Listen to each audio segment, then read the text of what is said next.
Indian medical অ্যাসোসিয়েশনের রাজ্য শাখার বৈঠকে তুলকালাম পরিস্থিতি। বৈঠক থেকে বের করে দেওয়ার অভিযোগ 3 চিকিৎসককে। চূড়ান্ত বাতানুবাদের পর বৈঠক না করে বেরিয়ে যান চিকিৎসক তাপস চক্রবর্তী, জয়া মজুমদার ও প্রিয়াঙ্কা রানা। তিনজনেই উত্তরবঙ্গ লবির সদস্য বলে দাবি করেছেন অনেকেই। জানা গেছে রবিবার আইএমএর রাজ্য শাখার নির্বাচনের প্রস্তুতি বৈঠক ছিল।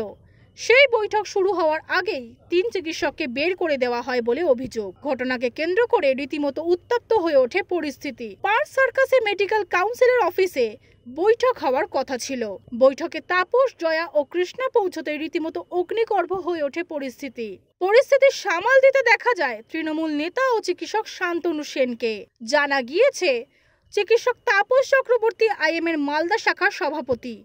আরজিকরের ঘটনার পর তাকে ইতিমধ্যে পদ থেকে বরখাস্ত করা হয়েছে। তিনি এদিনের বৈঠকে যোগ দিতে এলে তাকে ঘিরে গো ব্যাক স্লোগান দেওয়া হয়। বিক্ষোভের মুখে পড়েন কল্যাণী গান্ধী মেমোরিয়ালের চিকিৎসক জয়া মজুমদার এবং বিরূপাক্ষ বিশ্বাসের ঘনিষ্ঠ বলে পরিচিত প্রিয়াঙ্কা রানা। পরিস্থিতি চরমে পৌঁছতেই বৈঠকে যোগ না দিয়েই বেরিয়ে যান তারা।